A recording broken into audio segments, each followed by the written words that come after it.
इस वार्ता करें। धनबाद को बैंक मोड़ और श्रमिक चौक के बीच जोड़ने वाली जो ब्रिज है वो 1970 में ये धनबाद को सौगात मिली थी, लेकिन पिछले 50 वर्षों तक कोई रिपेयरिंग नहीं होने के कारण ये पुल की स्थिति काफ़ी जर्जर हो गई थी। कई बार अखबारों में भी इस संबंध में सूचना प्रकाशित हुई थी कि कभी भी कोई बड़ा हादसा हो सकता है।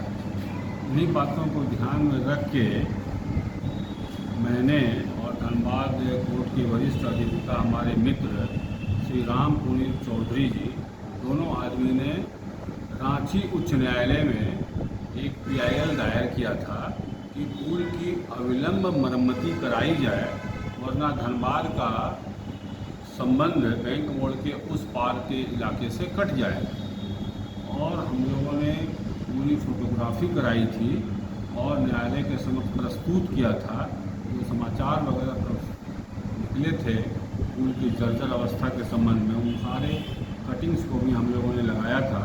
और भारत सरकार को, नेशनल हाईवे अथॉरिटी को, chief engineer national highway authority, executive engineer national highway authority, ministry of railway, zonal manager eastern railway, state of Jharkhand, deputy commissioner Dhanbad PS, 8 आदमी को हम लोगों ने प्रतिवादी बनाया था और मांग की थी कि अविलंब मरम्मत कराई जाए। 29 जनवरी 2021 को हम लोगों ने PIL रांची उच्च न्यायालय में दायर किया था। पिछले 2.5 वर्षों की लगातार कानूनी लड़ाई के बाद अंततः काम लगा है। वर्षों से पुल के मरम्मत के लिए राशि भी स्वीकृत हो गई है और काम भी प्रारंभ हो गया है। जैसी कि जानकारी मिली है कि पूजा की छुट्टी के बाद, पूजा के त्यौहार के बाद 2 महीने के लिए पुल को मरम्मती के लिए बंद किया जाएगा, जिससे अच्छे तरह से मरम्मती की जा सके। पुल में पाया में जो दरार आ गया है, इस पुल में 28 पाए हैं, उस सभी पाए की मरम्मती की आवश्यकता है और इसके लिए 2 महीने के लिए पुल बंद होगा। तो चूँकि ये मांग थी हम लोगों की, हम लोग कानूनी लड़ाई लड़ रहे थे, इसलिए अब यह जो मांग हम लोगों की पूरी हो गई है, तो हम लोग प्रेस के माध्यम से उन तमाम लोगों को, जिनको को प्रतिवादी हम लोगों ने बनाया था, सबको धन्यवाद देना चाहते हैं। उच्च न्यायालय का भी धन्यवाद करना चाहते हैं। उन्होंने धनबाद की जनता की पीड़ा को समझा और इस ज़रूरत को भी समझा और उचित आदेश पारित किया, जिसके कारण यह अब पुल मरम्मती के क्रम में आ गया है और बहुत जल्द पूरी तरह से सुरक्षित यह पुल आवाम के लिए हो जाएगा। सर, कितने की स्वीकृति मिली है? पहले तो हम लोग को जानकारी मिली कि 23 करोड़ 84 लाख की स्वीकृति मिली है।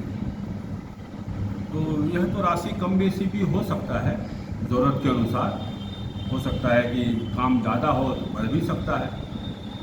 सर, उन लोगों के लिए क्या कहेंगे जिनका डेली उस पुल से आना जाना है? वैसे लोगों के लिए समस्या बढ़ जाएगी जब 2 महीनों के लिए पुल को रोका जाएगा। किंतु कोई विकल्प भी नहीं है। जब अस्थायी रूप से उसका रिपेयरिंग करने, जब सर्वे किया गया था, जब हम लोगों ने PIL दायर किया था, तो 4 दिन 5 दिन के लिए पुल को बंद किया गया था आवागमन के लिए।